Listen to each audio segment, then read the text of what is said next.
Buenas noches, respetada tutora Mary Catherine. Mi nombre es Gustavo Andrés Hernández, estudiante de Ingeniería Industrial perteneciente al CEAD de Tunja. En esta oportunidad voy a hacer entrega del trabajo individual correspondiente al curso de legislación laboral referente a los capítulos 5 y 6 del módulo correspondiente.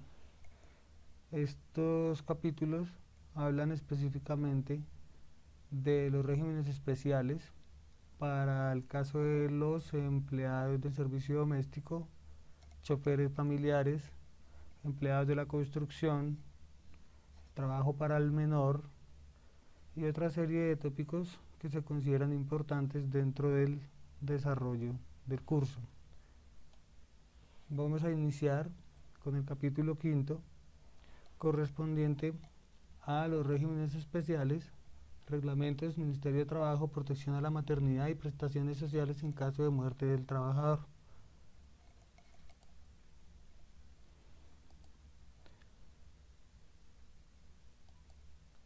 El servicio doméstico. El servicio doméstico es un trabajo consistente en labores del hogar perteneciente al rango de oficios varios, cocina, cuidado de niños, tareas propias del hogar. Se presta por parte de una persona natural que recibe una remuneración por la prestación de estos servicios en un hogar o casa de familia. La jornada de trabajo para este tipo de trabajadores está definida por la Corte Constitucional mediante la sentencia C-372 de 1998, que dispone que estos trabajadores no podrán tener una jornada superior a 10 horas hábiles. En el caso de la residencia, cuando los trabajadores residen en el lugar, no van a tener la prestación del subsidio o auxilio de transporte. Igual, pues esos son situaciones propias que se presentan en cada caso. El salario correspondiente es como menos el salario mínimo legal, compuesto incluso por una parte en especie que no puede exceder el 30% del valor total del sueldo. El trabajo puede ser por días o por horas y se puede hacer la conversión correspondiente a la variable definida. Tienen descanso, derecho a un descanso remunerado los días domingos y festivos por el hecho de laborar toda la semana, y pues para el pago, en el caso de los empleados por días o por horas, el pago del descanso dominical será una sexta parte del valor del día trabajado. Este tipo de empleados tienen derecho a todas las prestaciones de ley, incluyendo cesantías, las cuales no deben ser inferiores a un salario mínimo legal. Adicional a esto, tienen derecho a la dotación, calzado y vestido en las fechas establecidas por la ley. Tienen también derecho al auxilio de cesantías, que será pagado de acuerdo al tiempo laborado o proporcional. Si han trabajado el año, se pagará por el año o en su defecto la fracción correspondiente. Cuenta con la protección a la maternidad. Generalmente este tipo de trabajos son desempeñados por mujeres, por lo cual este aspecto de la licencia de maternidad es bastante relevante dentro del tema del servicio doméstico. No se tiene derecho a prima de servicios, teniendo en cuenta que la unidad familiar es un ente que no genera ingresos, por lo tanto no va incluido este derecho dentro de las prestaciones de las empleadas del servicio doméstico. En el caso de la afiliación al sistema de seguridad social, es obligatorio de los empleadores de este tipo de servicios afiliarla a la persona al sistema de seguridad social, independiente si ella tiene el SISBEN o no. El SISBEN es un ente creado por el Estado que lo que busca es brindar apoyo a las personas que cuentan con bajos recursos y ofrece una serie de programas y beneficios, entre ellos el acceso al sistema de salud bajo el régimen subsidiado. Sin embargo, como se menciona, la seguridad social es una obligación, la vinculación a la seguridad social es una obligación de los empleados.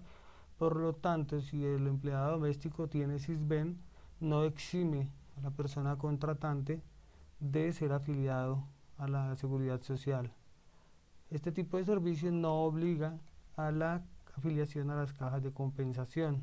No están obligadas los empleadores de ser vinculados a la caja de compensación. Sin embargo, sí se debe vincular a la ARL. ¿Por qué? Porque si se omiten este tipo de vinculaciones, los empleadores deben asumir todos los costos derivados de las enfermedades que pueda presentar el empleado, de los accidentes y de todo este tipo de situaciones que pueden sobrevenir en la prestación de sus servicios.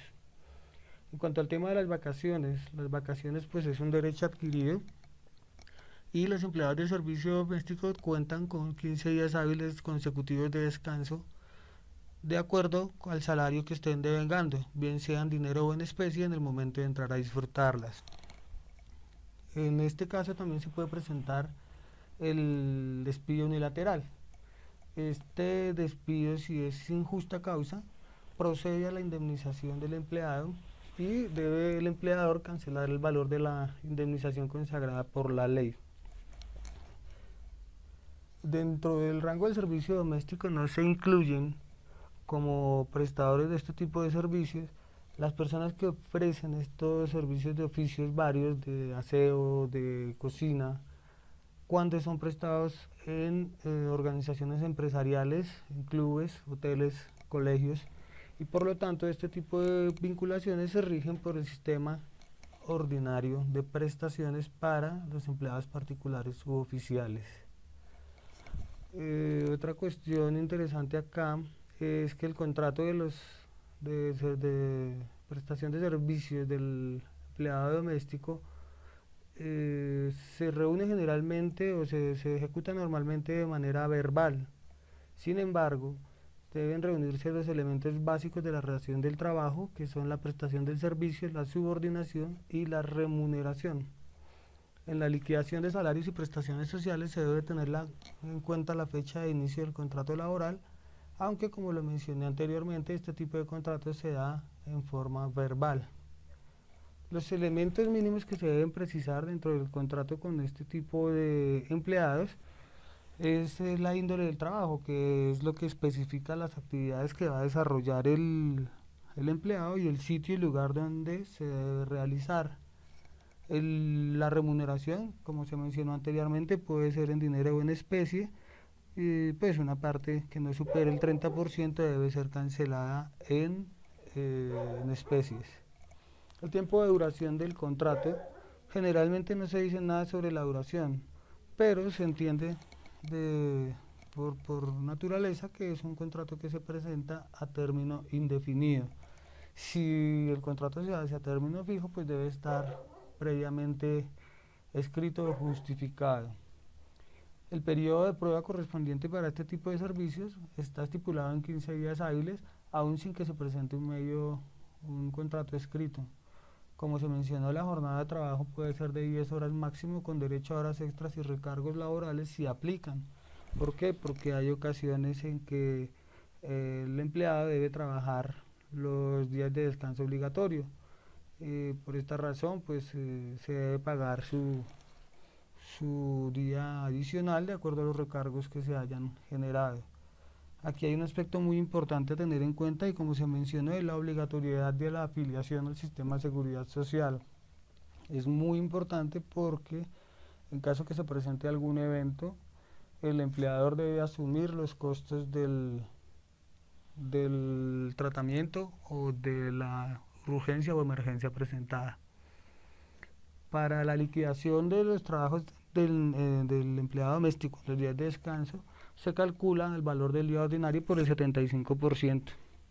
Las vacaciones, como se mencionó, 15 días hábiles por año laborado de acuerdo al salario o proporcional al tiempo laborado. El auxilio de cesantía es correspondiente a un mes de salario por cada año trabajado o por fracción de tiempo trabajada. Las obligaciones del empleador del servicio doméstico frente a los accidentes laborales y la enfermedad profesional se basan fundamentalmente en la prestación de los primeros auxilios en el momento en que se presente el evento, ¿sí? Porque se requiere de una atención inmediata. Igual los medicamentos de urgencia que sean requeridos o prescritos por un médico particular en caso de no ser atendidos a tiempo por la EPS dentro del sistema de seguridad social. Otro importante aspecto a tener en cuenta, como se mencionaba, es la protección a la maternidad. Ese es un derecho del que gozan todas las empleadas, mujeres, no solo en el servicio doméstico, sino en cualquier tipo de empleo, y es el derecho a la licencia de maternidad. Eso es algo ineludible dentro de la Constitución y dentro de la legislación laboral colombiana. No pueden ser despedidas por embarazo o por lactancia. Esto quiere decir que pues si la empleada llega a estar embarazada, el empleador no puede tomar la determinación por esa razón de despedirla. Si se presenta el tema de la licencia de maternidad, el empleador está obligado a conservar el puesto de la empleada durante el tiempo que dure la licencia. Es decir, que al momento en que ella se reintegre, debe hacerlo bajo las mismas condiciones iniciales. Cuando hay un despido justificado y la empleada está embarazada, se debe obtener la autorización del inspector de la oficina de trabajo o en su defecto del alcalde municipal en sitios donde no se presente o donde no se encuentre oficina del trabajo. Dentro del servicio doméstico hay algunos pagos que no se deben efectuar a la empleada.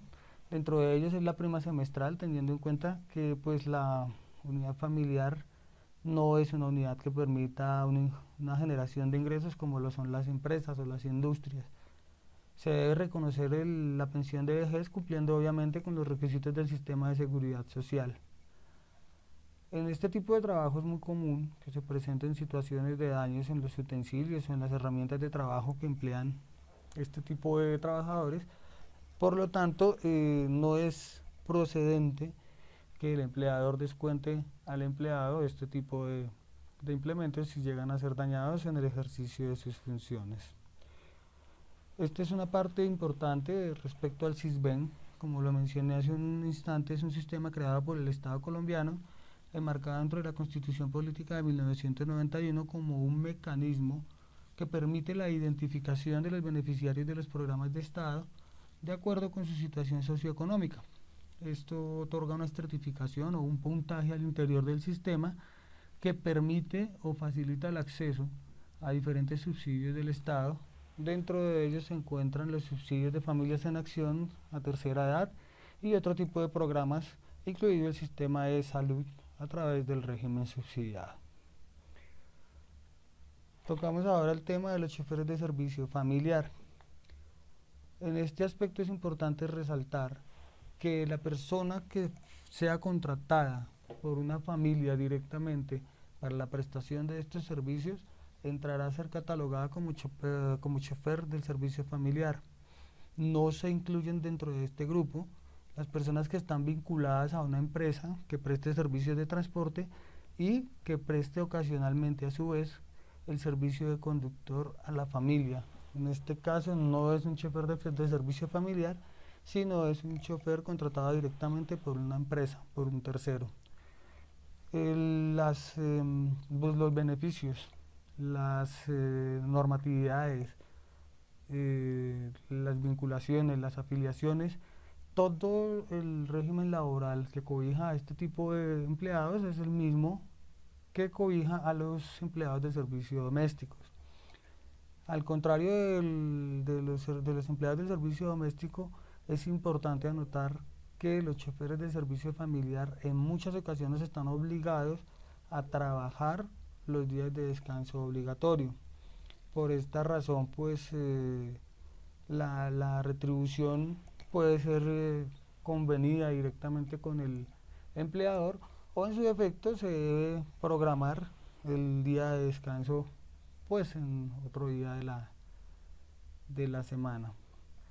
Dentro de las prestaciones sociales que cuentan los choferes de servicio familiar están las cesantías correspondientes también a un mes de salario por cada año trabajado o proporcional al tiempo trabajado. En cuanto al periodo de prueba, la jornada laboral y el periodo de prueba se aplica bajo las mismas condiciones de las empleadas del servicio doméstico. tienen el derecho a todas las prestaciones de ley, tales como son cesantías, vacaciones, intereses de cesantías, el suministro de la dotación, ¿sí? Igual que en el caso de los empleados de las empresas ordinarias. En este caso, la pensión de vejez es asumida por el sistema de seguridad social. Seguimos avanzando en el tema de choferes de servicios de servicio familiar, pues anunciando nuevamente que son los que son contratados directamente por las familias. Entramos ahora en el tema de los trabajadores de la construcción. En este aspecto se debe tener en cuenta que los trabajadores de la construcción son las personas que se dedican a la construcción de edificaciones, sin incluir a los contratistas, dirigentes, coordinadores o ingenieros que controlan estas obras. En el caso de la contratación para este tipo de trabajadores, el tiempo o duración del contrato se determina por la duración de la obra. En este caso se establece una figura muy similar a la orden de prestación de servicios. Aquí hay un asunto interesante y es el tema del trabajo bajo la lluvia. ¿Por qué? Porque se sabe que se pueden presentar múltiples situaciones que afectan la salud del trabajador y ponen en riesgo incluso su vida. Para ello, hay varias opciones a tener en cuenta por parte del empleador, que puede ser la suspensión de la obra mientras se presente la lluvia, teniendo en cuenta los riesgos que se pueden generar para el trabajador, o incluso exigir trabajo bajo cubierta durante este tiempo, o la reposición del tiempo perdido por el trabajo, por la lluvia, sin que esto constituya un trabajo extra para el empleado. Para el pago de la cesantía, se liquidará tomando como base 3 días de salario por mes trabajado, habiendo trabajado por lo menos un mes dentro de la obra. Las vacaciones se liquidan en las condiciones normatizadas por la ley, siempre y cuando el tiempo de servicio sea superior a un mes. Debe mediar la afiliación al régimen de seguridad social, obligatorio para todos los casos. En todo tipo de contrato debe haber vinculación al régimen de seguridad social. Donde no existan entidades de seguridad social, es decir, en municipios apartados, en corregimientos, el empleador debe brindar las condiciones de salud y seguridad industrial adecuadas a los trabajadores. Las prestaciones sociales se aplican igual por norma general a todas las organizaciones, ¿sí? En este caso se deben presentar pues como un régimen especial que aplica a los empleadores pertenecientes a la industria de la construcción la obligación de aportar el 9% del valor de su nómina mensual de salarios para dar cumplimiento a las obligaciones del SENA y del ICBF. Hay una cuestión muy interesante acá: no se obliga a los empleadores de la construcción a contratar aprendices, ya que estas empresas, dentro de sus aportes, deben hacer una destinación especial a una entidad llamada Fondo de Formación Profesional. Este es un fondo que tiene como función primordial la atención y ejecución de los programas que diseña el SENA para la formación profesional de los diferentes oficios de la industria de la construcción. Para este tipo de aporte, el aporte equivale a una vez el salario mínimo legal por cada 40 trabajadores que pertenezcan a la nómina, y proporcionalmente por cada fracción inferior a dicho número. En este caso, pues como lo acabamos de mencionar, este programa atiende y ejecuta programas de formación profesional de los oficios de la industria de la construcción a través del SENA. Otro tema importante acá tiene que ver con las normas de seguridad industrial. Teniendo en cuenta los riesgos a los que están expuestos este tipo de empleados, es importante aplicar las normas generales del sistema de seguridad industrial y salud ocupacional. Esto debe ser normatizado y manejado a través de estas empresas.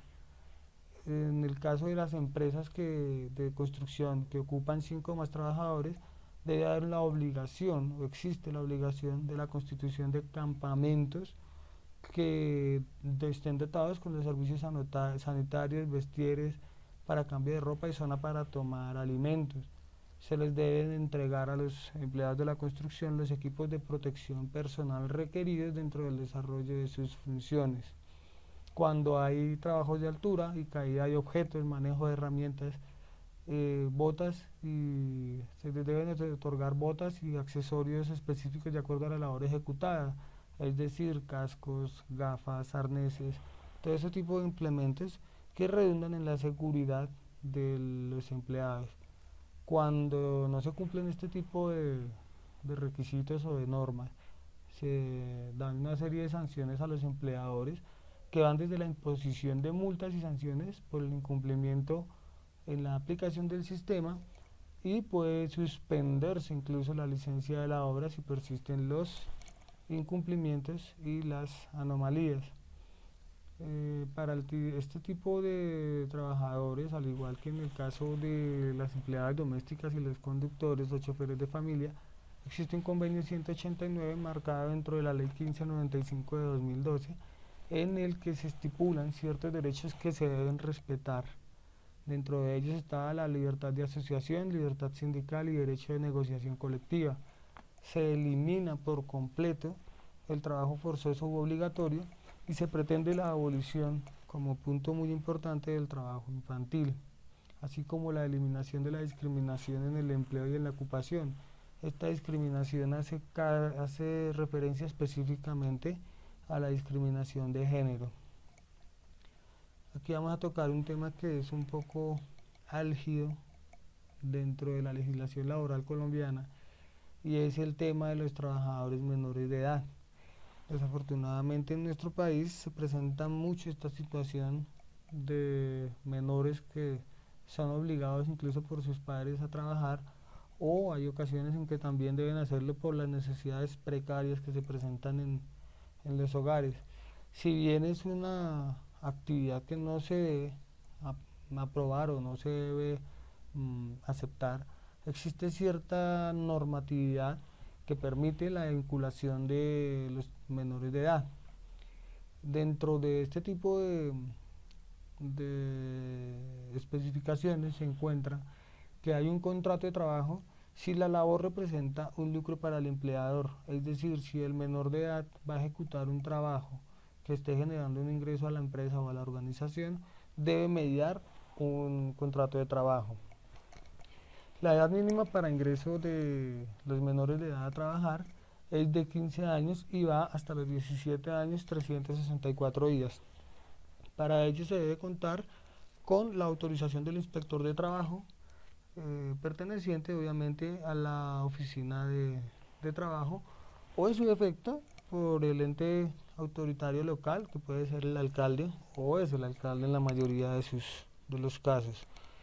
Los menores de edad también cuentan con la protección laboral consagrada en el régimen laboral colombiano y en la Constitución Política de Colombia, en cuanto a lo que tiene que ver con prestaciones legales, con un salario digno, con la afiliación al sistema de seguridad social, entre otros aspectos.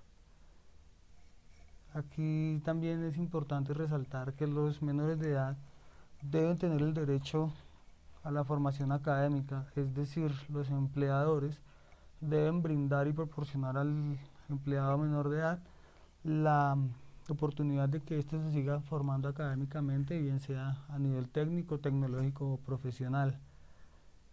Aquí hay un punto muy importante y tiene que ver con que los menores de edad generalmente pueden presentar aptitudes, talentos que se representan en actividades artísticas, deportivas y culturales. Para este tipo de actividades, para la ejecución de este tipo de actividades, también debe haber una autorización expresa del inspector de trabajo, pues teniendo en cuenta que el menor de edad va a devengar un dinero, va a ganar un dinero por este tipo de actividades. En cuanto a la jornada laboral, se establece que la jornada máxima semanal para los menores de edad está estipulada dentro de las 14 horas semanales. Es muy importante tener este tipo de aspectos en cuenta. Es importante también fijar la edad mínima para los trabajadores domésticos, porque también es importante ver que a nivel social o por la situación social de nuestro país, el empleo doméstico es ejecutado en su gran mayoría por niñas menores de edad. Entonces también es importante estipular la edad mínima para ingreso a de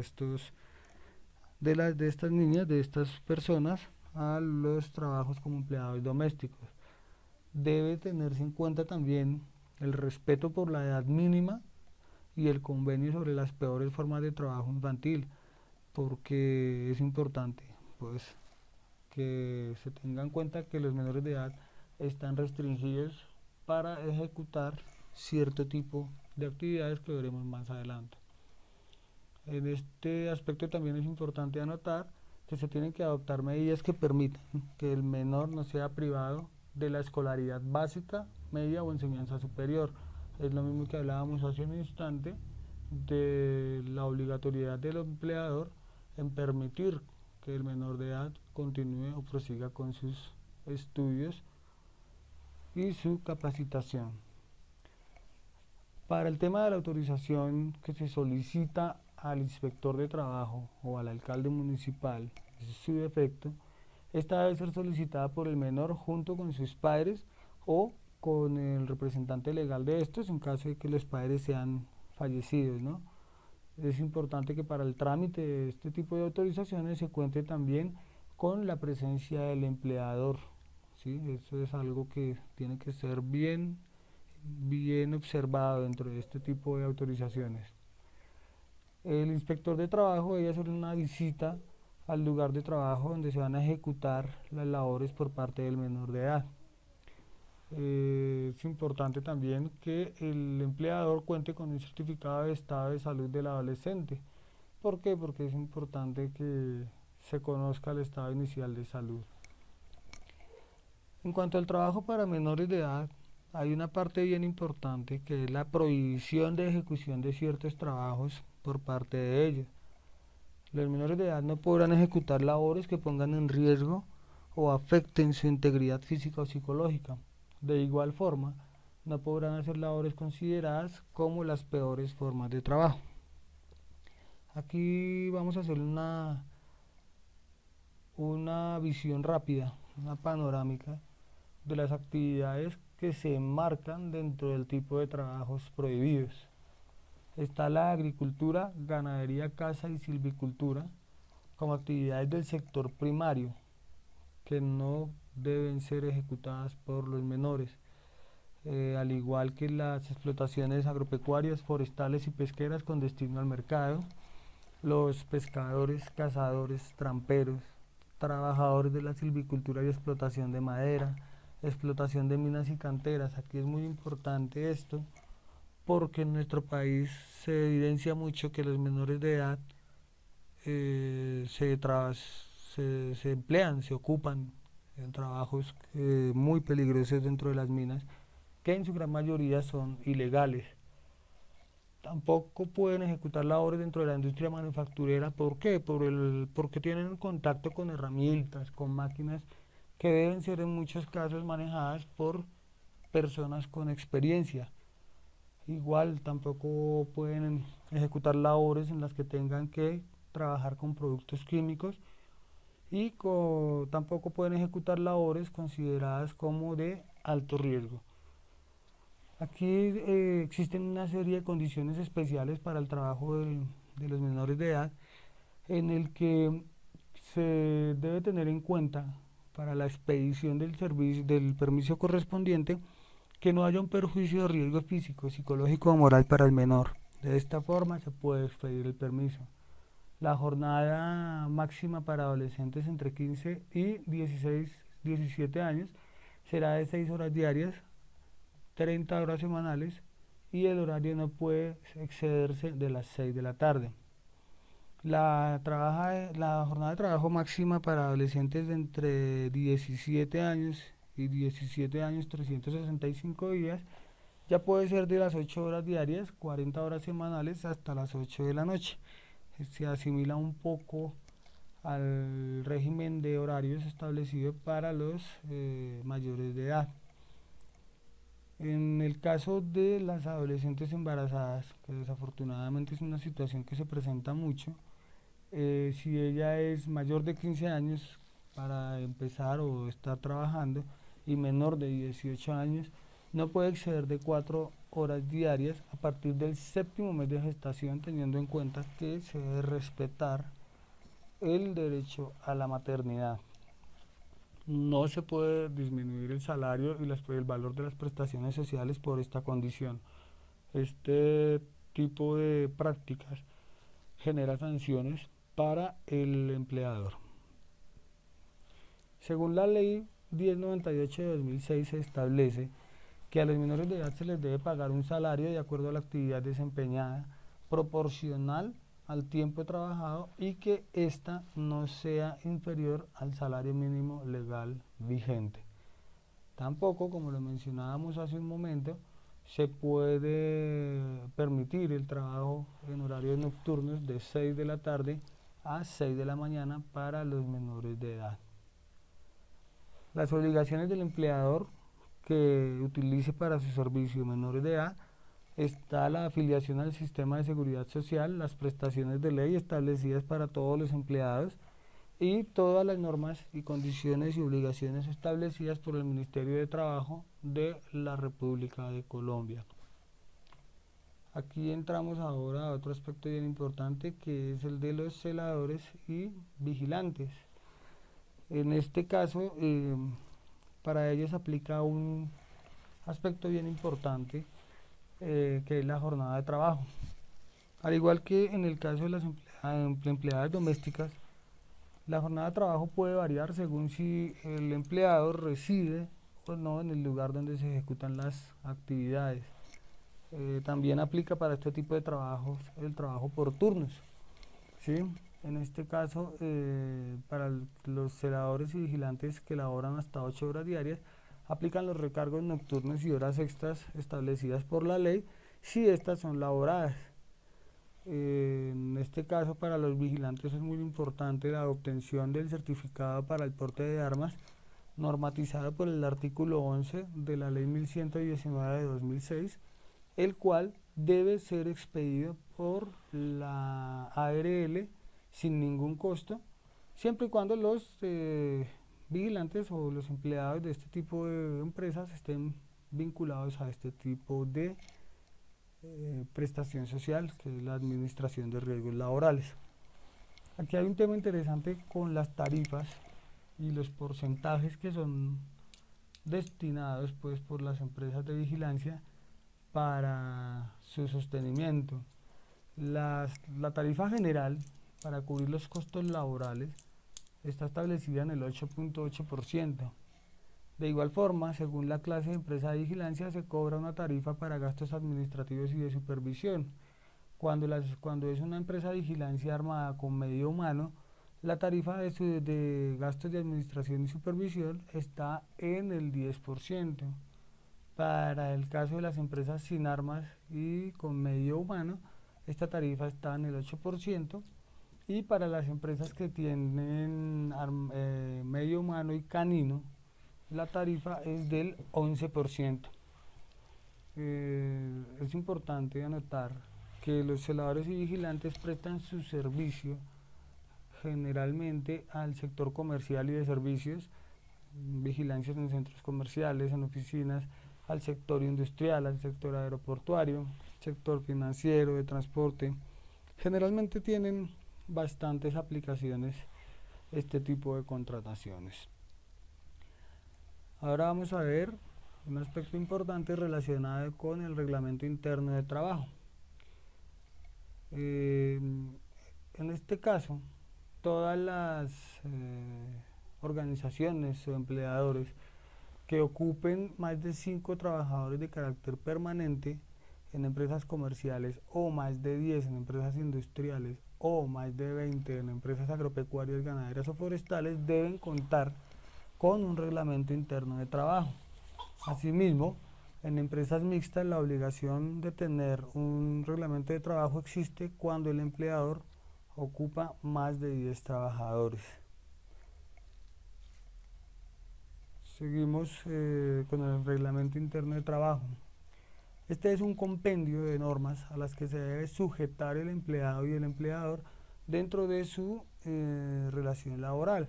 En este reglamento interno de trabajo se van a estipular todas y cada una de las condiciones o de los aspectos que son relevantes para que el empleado pueda y deba ejecutar su labor dentro de las mejores condiciones, ¿sí?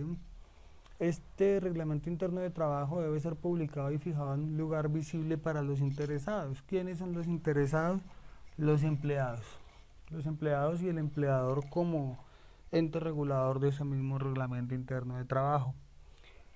En este aspecto del reglamento interno de trabajo es importante resaltar el papel que cumplen las organizaciones sindicales, porque se tiene entendido y se maneja el concepto de que las organizaciones sindicales son creadas o fueron creadas para que se respeten o se hagan valer los derechos de los trabajadores. Las organizaciones sindicales pueden solicitar las revisiones correspondientes a todos aquellos aspectos del reglamento interno de trabajo que vayan en contra de los beneficios, derechos y obligaciones de los trabajadores. Es muy importante tener en cuenta este aspecto. Cuando se firma el contrato laboral, el reglamento interno de trabajo queda ligado de inmediato al contrato laboral del empleado y por lo tanto es de obligatorio cumplimiento. El incumplimiento a cualquiera de estas normas puede generar incluso el despido con justa causa por parte del empleador. En este aspecto es importante resaltar la obligatoriedad de las empresas que cuentan con más de 10 empleados por establecer un reglamento de higiene y seguridad industrial. Este es muy importante porque son los parámetros o lineamientos que brindan una protección a la seguridad, a la salud y a la seguridad en el trabajo, con el fin de precaver la ocurrencia de accidentes, con el fin de evitar muchas situaciones que vayan en contra de la salud. Por eso en este momento vamos a tratar el tema de la protección de la salud y seguridad en el trabajo. Aquí es importante observar que los empleadores están en la obligación de prevenir los accidentes laborales y las enfermedades laborales derivadas exclusivamente pues de la ejecución de las labores por parte de los trabajadores. Si se presenta algún accidente o alguna enfermedad, es obligación del empleador atender la emergencia, es decir, dar una atención inmediata a la situación que se presenta y coordinar lo pertinente con el sistema de seguridad social, teniendo en cuenta que debe mediar la vinculación al sistema de salud a través de las EPS y al sistema de administración de riesgos laborales. Para este tema es importante tener en cuenta que si bien hay organizaciones que trabajan con productos químicos, con herramientas, con implementos que pueden poner en riesgo la salud e integridad física del empleado, es importante que los empleadores eliminen o controlen este tipo de situaciones que puedan perjudicar o que pongan en riesgo la salud de los empleados. Para ello también los empleadores deben implementar un sistema de salud y seguridad por medio del Comité de Higiene y Seguridad. Este comité es importante tenerlo en cuenta dentro de las organizaciones porque es como la base para que se pueda implementar adecuadamente el sistema de salud y seguridad industrial. El empleador debe además informar al empleado en el momento en que se produce la vinculación a través del contrato de los riesgos a los que puede estar expuesto en razón a la naturaleza de su trabajo. La organización debe contar con un programa de salud ocupacional. Dentro de este programa se contemplan varias medidas, vale la pena mencionarlas. La medicina preventiva, actividades de medicina del trabajo, de higiene y seguridad industrial, de funcionamiento de los comités de medicina, que eso es bien importante, lo que hablábamos hace un momento, los comités, y los exámenes médicos periódicos que se deben hacer a los trabajadores, tanto al inicio de la relación laboral de manera periódica, como al momento de la terminación del contrato.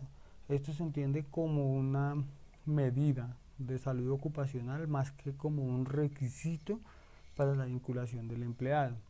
Asimismo, se deben hacer estudios ambientales periódicos con el fin de identificar, monitorear y mitigar los riesgos enmarcados dentro de este aspecto ambiental.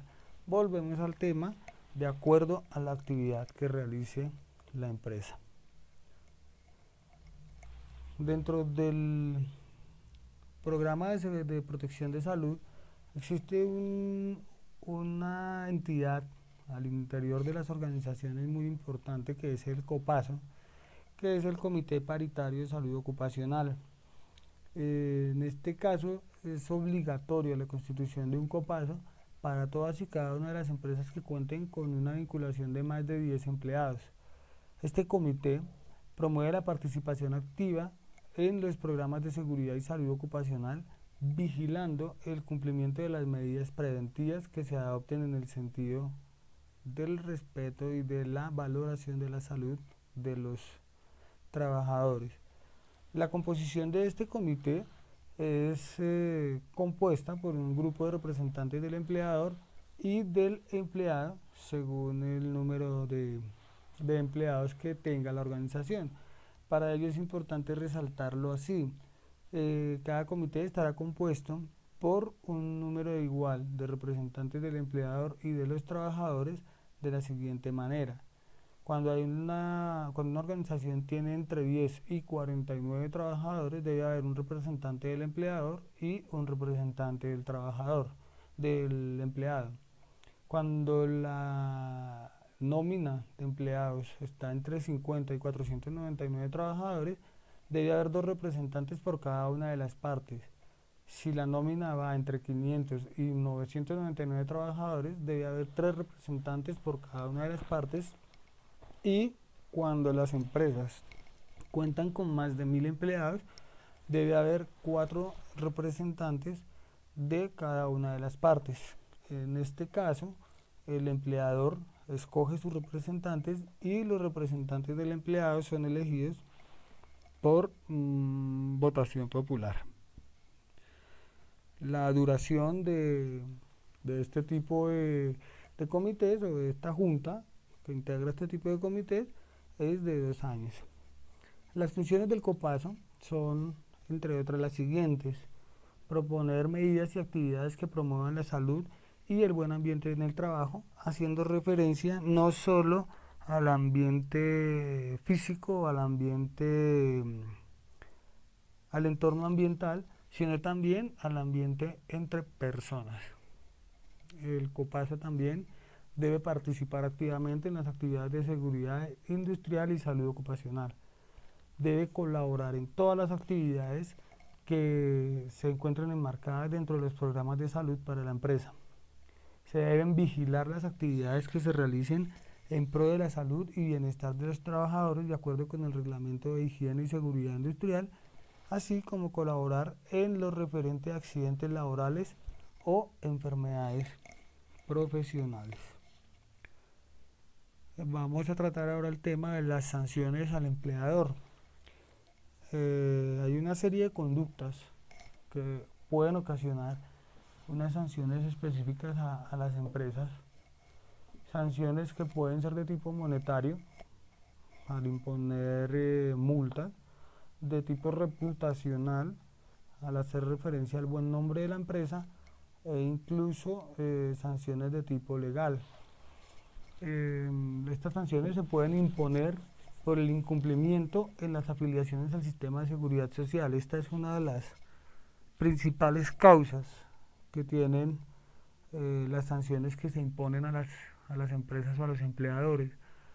Otro tipo de situación que puede imponer una sanción a los empleadores es el incumplimiento en el pago de aportes al sistema pensional, las no afiliaciones al sistema de salud, la ocurrencia de accidentes y riesgos por enfermedades laborales al no hacer las cotizaciones al sistema de salud. Adicional a la sanción que se les impone, se obliga incluso al empleador a asumir los costos derivados de la enfermedad o del accidente. Estas sanciones, como lo mencionábamos hace un instante, afectan patrimonialmente a la organización, afectan su reputación y en cuanto al aspecto legal. Al aspecto legal hacemos referencia a las sanciones propias impuestas por el Ministerio de Trabajo, que son sanciones que puedan ir incluso hasta en el cierre total del establecimiento. La vigilancia por parte del Ministerio de Trabajo en las organizaciones se ejerce a través del inspector de trabajo o del alcalde municipal en el caso en que no hay oficina de trabajo en los municipios. Estas inspecciones están regidas y normatizadas por la Constitución Política de 1991. Los funcionarios del Ministerio de Trabajo están facultados para solicitar al empleador la documentación que soporte todos y cada uno de los hechos que son objeto de investigación. Para ello, el objetivo primordial o los objetivos primordiales del Ministerio de Trabajo se refieren a la formulación y adaptación de políticas en pro de la protección del trabajo y los derechos de los trabajadores. Ese es uno de los principales aspectos que trata el Ministerio de Trabajo al proteger a los trabajadores independiente de la actividad que desarrollen siempre y cuando se encuentre enmarcada dentro de la legalidad. Se debe fomentar y evaluar políticas para la generación de empleo, la formalización laboral, la protección al desempleado, las pensiones y demás prestaciones legales. Se debe fomentar la solidaridad, eficiencia, integralidad y equidad de género en todos los temas inherentes al trabajo, al empleo. Y en general propenderá por generar las mejores condiciones para los trabajadores en materia de empleo, así como vigilar el cumplimiento de las normas existentes en la materia. Esto en cuanto a los objetivos del Ministerio de Trabajo. Como lo hemos venido mencionando, los inspectores de trabajo son los entes autorizados a través de la Oficina de Trabajo para realizar todo tipo de investigaciones o manejo de todos los temas laborales a nivel de municipios. Dentro de las funciones de las inspecciones de trabajo está la función preventiva para que se cumplan las normas laborales, no solo dentro del tema de salarios y prestaciones, sino también en materia sociolaboral. Es decir, que haya equidad de género, que haya respeto por el trabajo, que no haya obligación a hacer trabajos forzados. Una función coactiva de requerir o sancionar a quienes incumplen las normas de trabajo. Una función conciliadora interviniendo en la solución de conflictos laborales. Una función de mejoramiento de la normatividad laboral. Una función de acompañante en el cumplimiento de las normas. Y pueden, para estos casos, solicitar el acompañamiento de las entidades públicas. Los funcionarios del Ministerio de Trabajo tienen investidura de autoridades de policía en lo que hace referencia a la vigilancia y control en los aspectos conciliatorios. Ellos son también quienes están facultados para la imposición de multas entre 1 y 5.000 salarios mínimos legales vigentes según la gravedad del incumplimiento, es decir, según la gravedad de la falta que esté cometiendo el empleador. De igual forma, ellos podrán requerir lo pertinente para subsanar el incumplimiento independiente de la multa impuesta. Es decir, se impone la sanción, pero deben, de igual forma, el empleador subsanar los errores o las debilidades que se presentan dentro de la inspección. De igual manera, ellos también pueden ordenar el cierre de la empresa si la empresa viola los principios fundamentales de salud e higiene y pone en riesgo la salud o vida de los trabajadores. Aquí es importante ver las infracciones más comunes que son detectadas por los inspectores del trabajo y que son objeto pues de las sanciones que se presentan. Dentro de estas infracciones está el incumplimiento de las normas laborales mínimas, el no pago de indemnizaciones por despidos sin justa causa, el incumplimiento de las normas de salud. Esto es algo de verdad es muy recurrente, así como la no afiliación al sistema de seguridad social, el desconocimiento de los aportes al SENA, ICBF y cajas de compensación, teniendo en cuenta que en cuanto a este aspecto hay una variación eh, enmarcada dentro de la creación del impuesto CRE y los aportes parafiscales para las empresas de acuerdo a la normatividad vigente y legal para este asunto. También hay infracciones muy comunes en la omisión de los reglamentos de higiene y seguridad industrial. Pues hay organizaciones que no han asimilado, no han asumido la importancia de este tipo de situaciones dentro de las organizaciones. El incumplimiento en la obligación de llevar registros. Los registros son todos los soportes que permiten evidenciar el pago de salarios, las afiliaciones al sistema de seguridad social, entre otros. Es importante que las organizaciones lleven este tipo de registros. La no contratación de aprendices del SENA, teniendo en cuenta pues la función del SENA como generador de empleo o de primer empleo para sus estudiantes, las organizaciones están obligadas a contratar aprendices profesionales para este tipo de situaciones. La violación a las normas de la salud ocupacional y el desacato a la autoridad laboral. La retención de salarios y el desconocimiento de las obligaciones contractuales o establecidas a través del contrato de trabajo. La gravedad de estas infracciones para efectos sancionatorios depende de factores tales como el número de trabajadores afectados, el dolo o culpa presentes en la conducta del empleador, el fraude o dolo ante las autoridades, la reincidencia en conductas ya sancionadas previamente o el perjuicio que se cause a la familia del trabajador.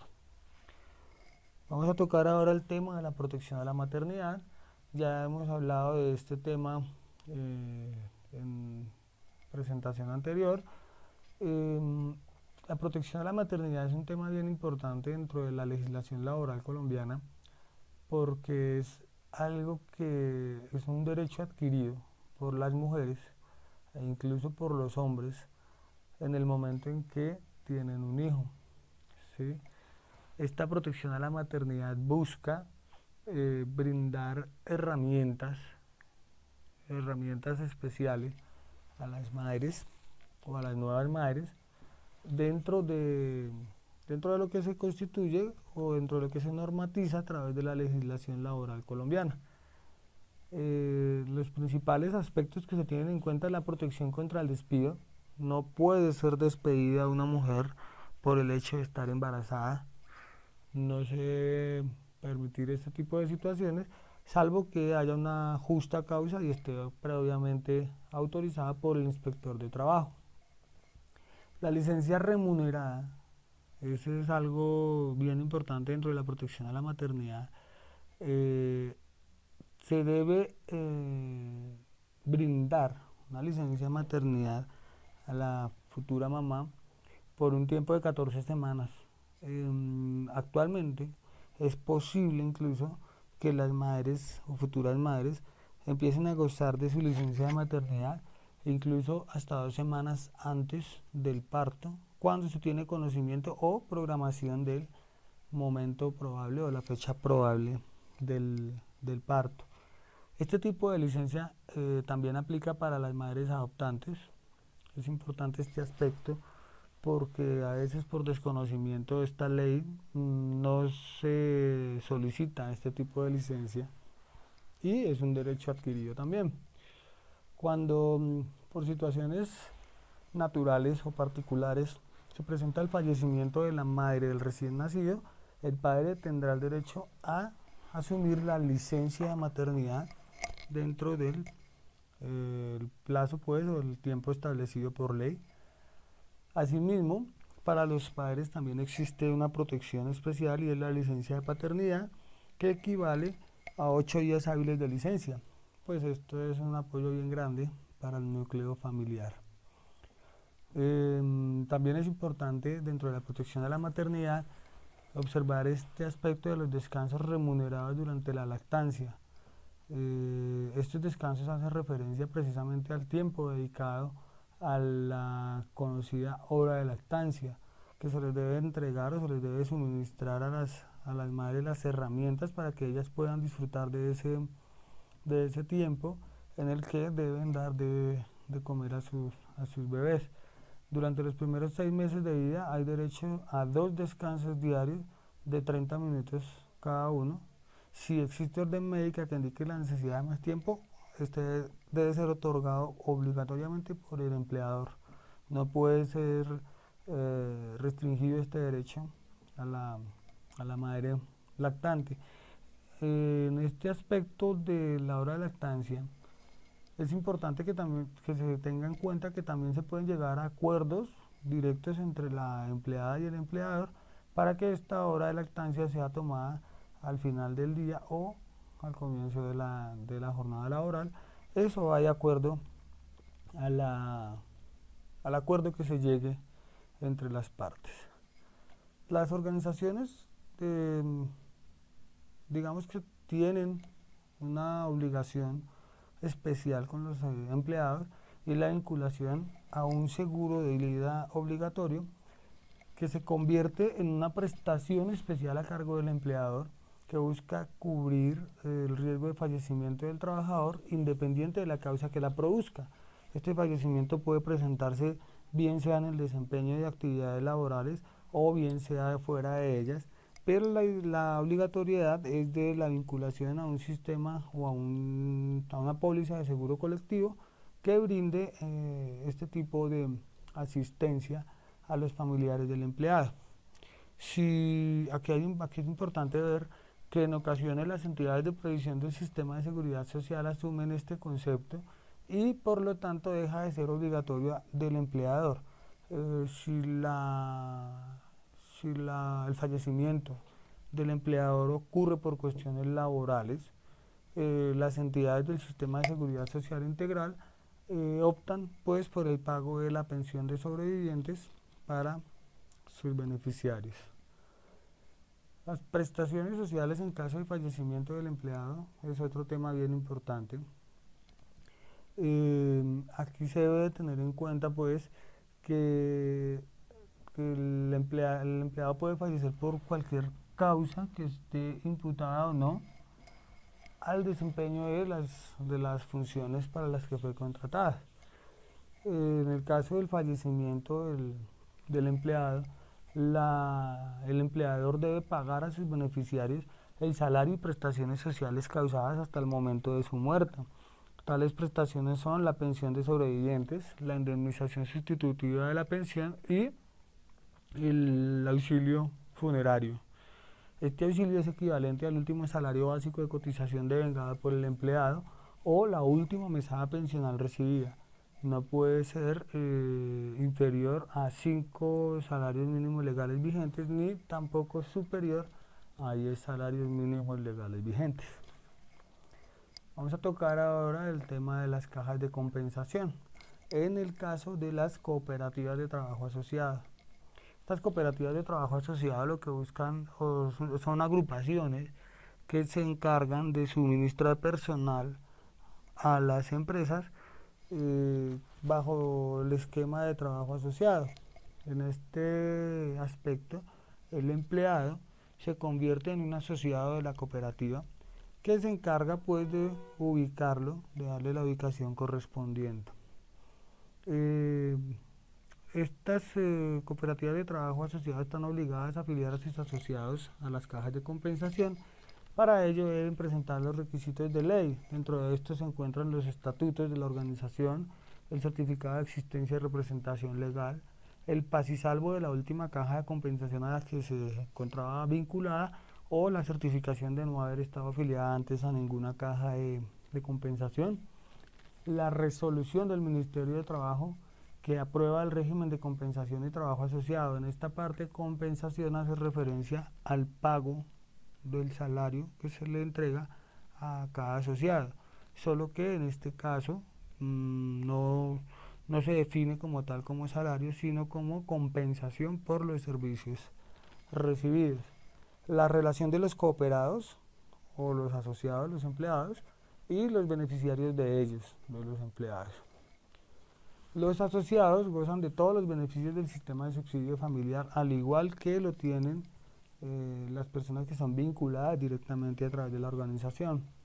Los pagos de aporte al sistema se harán conforme a lo normatizado en el artículo 15 de la Ley 21 de 1982 y la demás normatividad vigente a la fecha respecto del tema de cajas de compensación. Para ser beneficiarios de una caja de compensación se deben cumplir ciertos requisitos, entre los cuales se encuentran tener el carácter de trabajador permanente o trabajador actual que esté en este momento vinculado a la caja, tener remuneración fija o variable que no sobrepase el límite de 4 salarios mínimos legales, laborar diariamente más de la mitad de la jornada máxima legal ordinaria, las 8 horas diarias, 40 semanales, tener a cargo personas enmarcadas dentro de su núcleo familiar, hijos que no sobrepasen la edad de 18 años. En este aspecto es importante tener en cuenta que cuando el menor de edad llega a la edad de 12 años, se debe solicitar el certificado de escolaridad y este se debe presentar a la caja de compensación para que el menor siga gozando de los beneficios del subsidio familiar. Dentro del grupo familiar o dentro de los beneficiarios que puede tener el empleador para las cajas de compensación están los hermanos que no sobrepasen la edad de 18 años siempre y cuando ellos sean huérfanos de padres. De igual forma pueden estar los padres del trabajador beneficiario mayores de 60 años. No puede cobrarse simultáneamente este subsidio por más de uno de los hijos del trabajador, porque esto se constituye en una violación a las leyes. Otro grupo de personas que pueden ser incluidos como beneficiarios del empleador en cuanto a cajas de compensación son los padres, los hermanos huérfanos de padres, los hijos con discapacidades, con discapacidad física, cognitiva. Ellos pueden causar doble cuota de subsidio familiar. En el caso de los empleadores se cumplen ciertos requisitos y es informar a la caja a la cual se encuentra afiliada la empresa los datos de las personas a cargo del trabajador, hijos, esposos, padres, todos los que puedan componer su núcleo familiar y que reúnan el requisito de ley para ser beneficiarios del subsidio. En caso de muerte de una persona a cargo por la cual el trabajador estuviera recibiendo un subsidio familiar, se pagará un subsidio extraordinario por el mes en el que este ocurra, equivalente a 12 mensualidades del subsidio en dinero que viniera recibiendo por el fallecido. Este es en caso de fallecimiento de alguno de los beneficiarios. En caso de la muerte de un trabajador, la caja de compensación continuará pagando durante 12 meses el monto del subsidio por personas a cargo a sus beneficiarios. El empleador debe dar aviso inmediato de la muerte del trabajador a la caja de compensación. Esto con el fin de que se haga efectivo lo anunciado en el punto anterior y que se surtan los requisitos de ley para su correspondiente desafiliación o desvinculación al sistema de cajas de compensación. Aquí es importante observar que si los padres del menor ambos trabajan, se puede cobrar simultáneamente el subsidio familiar por los mismos hijos, siempre y cuando los salarios o la suma de salarios no excedan de los 4 salarios mínimos legales vigentes.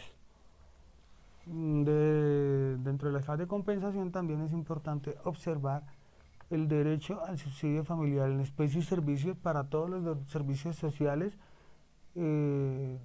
Los trabajadores tienen derecho a los trabajadores cuya remuneración mensual fija o variable no sobrepase los 4 salarios mínimos legales. El pago de subsidio monetario suministrado o entregado por las cajas de compensación se debe hacer o se puede hacer a través de las cajas de compensación y su pago es mensual. Este subsidio se paga incluso durante los permisos remunerados, incapacidades y vacaciones del trabajador. Esto equivale a una cuota monetaria. Esta cuota monetaria es el valor del subsidio. La suma mensual que las cajas de compensación familiar deben pagar en dinero como subsidio familiar en función de cada una de las personas a cargo del empleado y que tienen derecho a este. Para el sector primario o agropecuario, los empleadores cuyas actividades sean la agricultura, silvicultura, ganadería, pesca, minería, apicultura y avicultura, pagarán el subsidio familiar bien por intermedio de una caja de compensación familiar a través del banco agrario más cercano al domicilio de los trabajadores. Esto aplica única y exclusivamente para empresas del sector primario. Las cajas de compensación tienen a su vez un parámetro importante respecto de los desempleados vinculados a las cajas de compensación, y es que ellos recibirán los mismos beneficios durante un año después de su retiro, y los beneficiarios también recibirán los beneficios, es decir, la cuota monetaria, los derechos a los programas de recreación emitidos o generados por las cajas de compensación, y los pensionados que acrediten una vinculación superior a 25 años en la caja de compensación recibirán beneficios adicionales. Así es importante tener en cuenta todos los beneficios que otorgan las cajas de compensación. Entramos al capítulo 6, haciendo referencia a la terminación del contrato de trabajo, indemnizaciones y sindicatos. El contrato de trabajo se da por terminado cuando se culmina la relación contractual entre las partes interesadas, es decir, empleador y empleado, y puede ser por justa causa o injustificada. Para este caso se debe dar aviso por parte de la parte cesante a la otra, es decir, si yo como empleado renuncio, debo informarlo a mi empresa, y de la misma manera la empresa debe notificarme a mí como empleado el hecho de cancelación o de culminación definitiva del contrato de trabajo. Como se menciona, puede ser por justa causa o por voluntad de cada una de las partes que integran la relación contractual.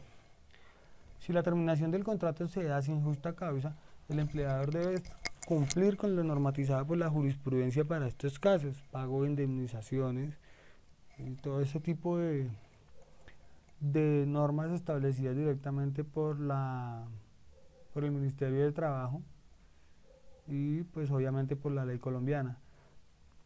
Aquí es importante que para tener en cuenta que para el caso de las personas limitadas de manera auditiva o visual debe haber una autorización de la oficina de trabajo que certifique la existencia de una justa causa para la terminación del contrato. Esto es bien importante tenerlo en cuenta.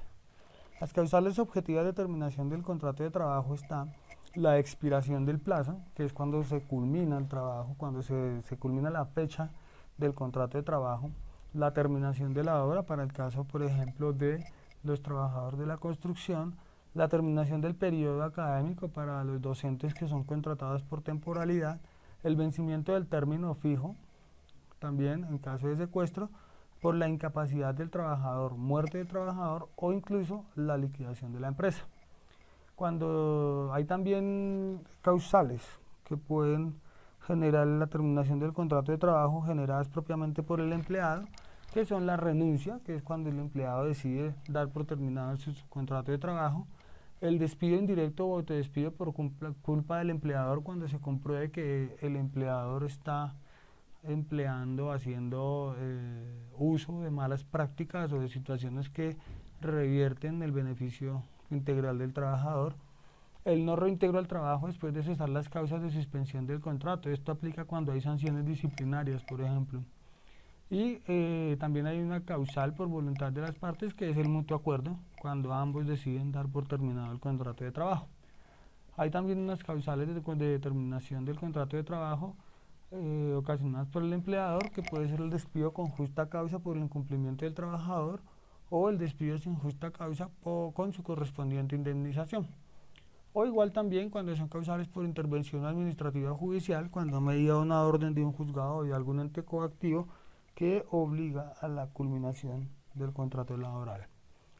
El empleador no puede actuar de manera arbitraria, es decir, él no puede tomar decisiones que vayan en contra pues del beneficio del trabajador, y solo sí porque quiso hacerlo.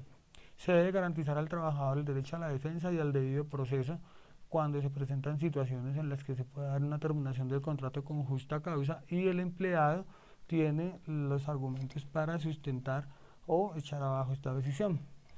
Para el caso de las incapacidades, el trabajador tiene derecho a ser ubicado en el cargo que desempeñaba o ser reubicado en uno que se adapte a sus condiciones. Esto aplica para el caso de las incapacidades por enfermedad laboral o por accidentes también, que es el tema que vamos a tocar ahora, referente al tema de las incapacidades laborales. En este caso, los 3 primeros días de incapacidad deben ser pagos por el empleador y del día 4 hasta el día 180 son asumidos por la EPS. A partir o antes del día 150, la EPS debe conceptuar la rehabilitación del empleado, dando un concepto favorable o desfavorable para lo cual pueden aplicar diferentes aspectos.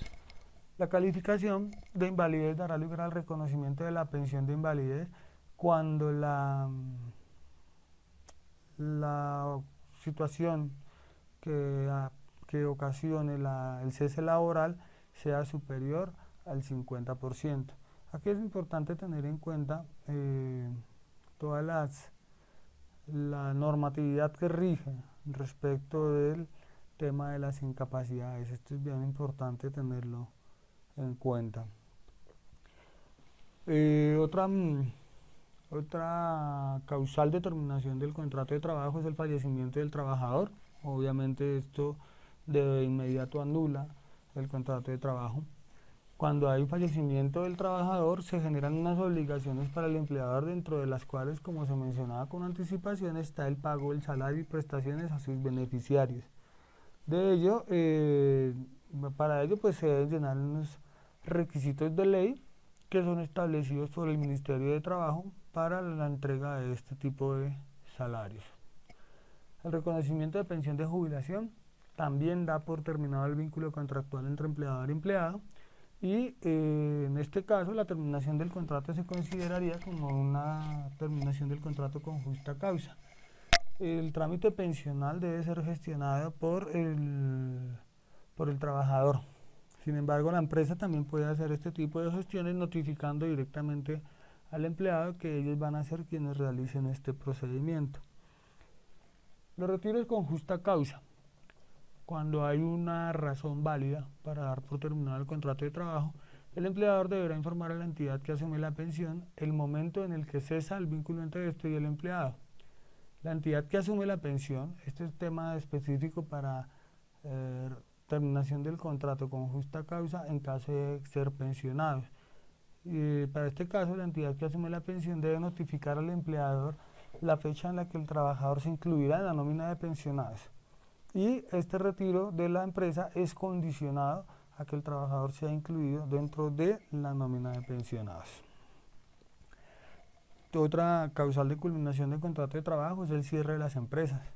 Si bien la legislación colombiana prohíbe el cierre intempestivo de las empresas, aplica una serie de sanciones correspondientes cuando se observa que se cierra la empresa sin el lleno de requisitos establecidos para este tipo de situaciones. Si la empresa es liquidada o suspende sus actividades por más de 120 días, deberá solicitar el permiso correspondiente al Ministerio de Protección Social. Si se obtiene este permiso, la empresa debe indemnizar a sus empleados de acuerdo con la ley, como si fuese un despido con justa causa legal. En este aspecto vamos a tratar el tema de la libertad de asociación en materia laboral, en la que se observa la creación y funcionamiento de los sindicatos. El Estado colombiano debe garantizar el ejercicio del derecho de la asociación sindical y establecer las sanciones administrativas y penales para quienes atentan contra los sindicatos. Los sindicatos son una herramienta de defensa de los trabajadores frente al empleador a través de un grupo de personas sindicalizadas que se encargan de ejecutar las labores correspondientes a los sindicatos. Los sindicatos se rigen por una serie de normas, ¿sí?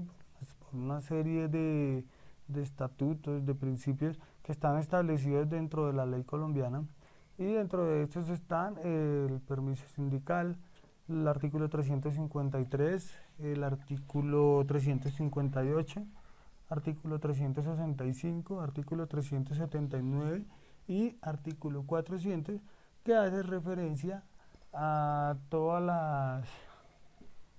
las normas y las leyes que puedan regir a los sindicatos.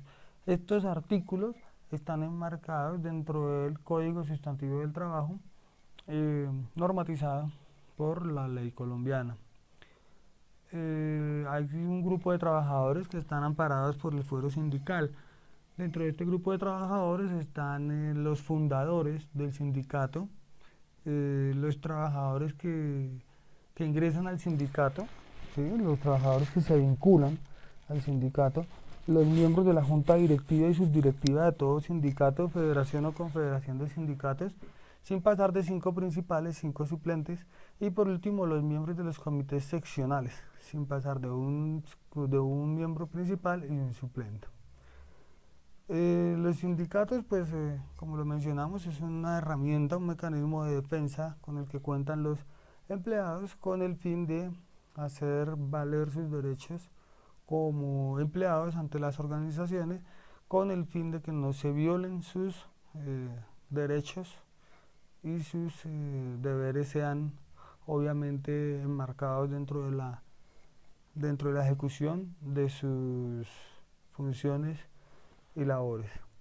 Esta es pues la exposición correspondiente a la actividad individual del curso de legislación laboral. Agradezco su amable atención. Muchas gracias.